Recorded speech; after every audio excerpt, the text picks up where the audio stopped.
Waalaikumsalam warahmatullahi wabarakatuh, Ibu. Alhamdulillah, gimana kabarnya? Alhamdulillah sehat walafiat. Bahagia. Kemarin sepertinya Pak Budi menyampaikan ada yang mau dikomunikasikan, didiskusikan ya. Jadi hari ini saya menyempatkan, mudah-mudahan harapan Pak Budi untuk bisa menyampaikan masalah tadi kita bisa tuntaskan hari ini.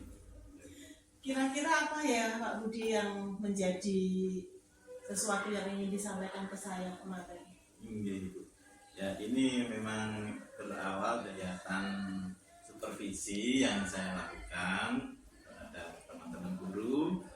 Ya, ini saya menemukan ada beberapa teman guru itu yang mengalami kendala atau kesulitan ketika harus mengimplementasikan kegiatan belajar yang berpusat pada siswa. Berpusat pada siswa ya Pak. Hal yang diharapkan dilakukan di IKN ini ya. Iya betul itu. Jadi kita sedikit meninggalkan lah paradigma lama mau mencoba hal-hal yang baru, paradigma baru ini. Namun ya itu kendalanya beberapa teman tuh masih belum bisa menerapkan. Ya paradigma lama masih bergaya ceramah, masih seperti satuan istilahnya. Dia mendengarkan guru. Segala sesuatu masih berpusat pada guru. Iya. Kira-kira untuk mengatasi itu ada hal yang sudah dilakukan Pak Budi? Iya. Kemudian dari hasil supervisi itu langsung tindak lanjuti Ibu dengan kegiatan istilahnya ada refleksi dengan mereka. Kami ajak berdiskusi kira-kira kok hanya seperti itu ya Ibu ya, kok hanya Ibu saja yang memberikan materi tanpa ada feedback atau umpan balik dari anak-anak. Ya betul, anak-anak tidak aktif, hanya mendengarkan, sudah mengerjakan soal yang mengerjakan terus dinilai seperti itu, masih gaya-gaya lama itu Bu. Terus saya tanya, kendalanya siapa Ibu? Ya itu Pak, saya tidak punya materi atau punya media atau strategi pembelajaran yang bagaimana itu masih belum paham seperti itu katanya. Berarti hal-hal yang jadi kendala salah satunya karena guru tidak memiliki strategi pembelajaran seperti apa yang bisa menyenangkan murid atau siswa, kemudian juga merasa tidak punya media pembelajaran yang sesuai begitu ya. Betul. Padahal kalau dari sisi Sarpras ya, alhamdulillah ada. Kami di sini sudah menyiapkan LCD, kemudian laptop, juga pembelajaran media-media yang lain sebenarnya ada. Saya tanya kenapa itu tidak dimanfaatkan? Maaf saya gaptek Bapak itu. Jadi kuncinya ini ketemunya di situ ya, ternyata gurunya masih gaptek. Walaupun sarananya sudah dilengkapi, tapi gurunya masih kesulitan untuk mengoperasikan sarana-sarana yang diberikan di sekolah. Terus gimana enaknya seperti itu ya Pak? Kira-kira apa yang bisa kita lakukan? Nah, seiring dengan itu keluhan mereka, saya kemudian ada beberapa opsi pilihan untuk mengatasi itu.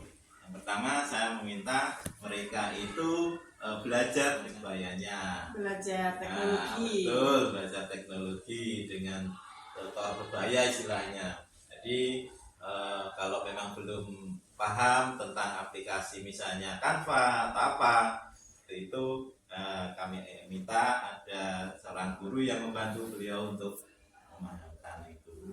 Dan itu sudah dilakukan belum? Sudah, ada beberapa yang kami tugasi, misalnya Bu Firda itu dengan Bu Nina gitu. Kemudian Pak Eko dengan Bu Mia itu.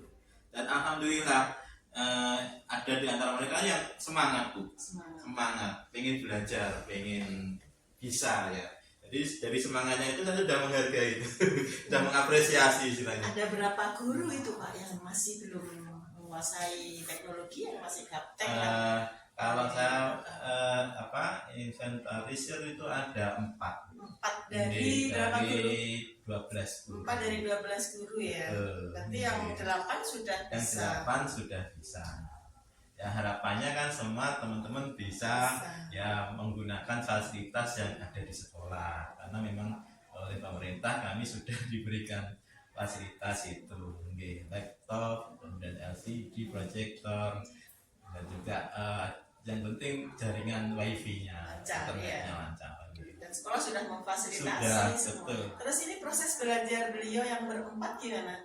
Sudah dipantau, sudah berjalan, dan sejauh mana progresnya atau belum dilakukan? Sejauh ini ya saya mengamati dari keempat guru tadi, kami menilai ada yang sudah jalan Bu. Kita lihat dua orang itu sudah sangat aktif, termasuk gurunya itu kurikulum itu juga punya semangat ya, itu enjoy dengan gaya lama. Cuma saya kadang ya kasihan pada anak-anak karena memang anak-anak tidak menikmati pembelajaran yang bermakna, pembelajaran yang menarik, yang menyenangkan. Akhirnya kami tidak lanjuti dengan kegiatan IHT Bu. Jadi pembelajaran dan strategi pembelajarannya itu kemarin kami IHT-kan. Ya, kami mengundang narasumber, betul. Untuk model-model. Ya, betul. Mengundang narasumber Pak Ismail Bahanan dan juga Pak Matematika itu Pak lupa namanya dari SMP Pak Widarso, betul. Nah, kami mengundang beliau menjadi narasumber untuk memberikan ya tip-tip ya kepada teman-teman yang istilahnya langsung bisa diterapkan, karena mungkin Pak Widarso mungkin berangkat dari sekolah pinggiran juga. Kalau Pak Ismail dulu juga di Jatisari itu juga sering begitu. Jadi ada tip-tip pengalaman beliau yang bisa diterapkan yang sama dengan karakteristiknya di SMP Taman Prato ini. Sudah berapa lama itu dilaksanakan ya? 2 minggu yang lalu. 2 minggu ya. Jadi 2 minggu yang lalu tentang ya pembelajaran tentang peningkatan pembelajaran melalui media belajar, pembuatan media belajar yang menyenangkan, yang bermakna pada siswa, yaitu. Dan kalau yang ini hasilnya cukup bagus menurut saya, yang melalui yang ada beberapa guru yang sudah menerapkan pada siswa, jadi yang mengajak siswa untuk belajar langsung di lab TIK. Saya lihat anak-anak antusias sekali ketika membuat program-program atau kreativitas itu melalui Canva itu. Saya sangat menarik anak, bahkan lebih pintar dari gurunya itu. Saya lihat hasilnya itu. Iya, berarti anak-anak di sini cukup antusias kalau belajar dengan Canva, dan hasilnya itu juga lebih bagus. Jadi menyampaikan misalnya refleksinya atau rangkuman materi yang dia pahami di Canva, nanti dikumpulkan melalui linknya. Itu sudah dilakukan ya Pak? Sudah. Berarti ini kembali ke masalah yang keempat ini. Nanti ada rencana untuk dilakukan supervisi lagi sama Pak Budi? Ya, insya minggu depan akan kami panggil dulu untuk ya istilahnya ada persiapan dari beliaunya, supaya nanti ketika di sekolah ada perubahan minimal bagaimana memberikan daripada siswa itu lebih bervariasi, kemudian lebih mengajak anak untuk aktif dalam pembelajaran, tidak satu arah saja seperti itu. Kesimpulannya berarti dari beliau berempat tadi sudah dicoba masalahnya, sudah muncul apa yang jadi masalahnya, sekolah sudah memfasilitasi, dan sekarang tinggal caranya adalah melakukan pemantauan ya, bagaimana progresnya dan penerapan dari berempat mereka tadi di dalam mengimplementasikan di dalam pembelajaran. Berarti untuk persiapan ke sana yang panjenengan siapkan apa itu di sana? Yang pertama format instrumennya, supervisinya, kemudian jadwalnya nanti akan saya setting lagi dengan Lumia kurikulum, dan juga ini lebih ke arah motivasi. Memberi motivasi untuk berubah ya, betul. Jadi ya mentalnya yang perlu diberi motivasi terus. Bahwa pembelajaran itu siswa, jadi siswa yang aktif, siswa yang mengalami pembelajaran gitu maksudnya. Baik Pak, mudah-mudahan nanti sukses. Iya. Semua gurunya juga semangat dan Amin, bisa amin. melakukan pembelajaran yang memang bermakna untuk siswa sebagaimana yang diharapkan oleh kurikulum kita yang baru. Terima kasih. Amin. Terima kasih Pak Amin. Budi. Amin. Monggo Amin. saya mau mohon pamit dulu. Silahkan Iya. dilanjutkan dengan aktivitas yang Terima lain. kasih, Bu. Terima kasih.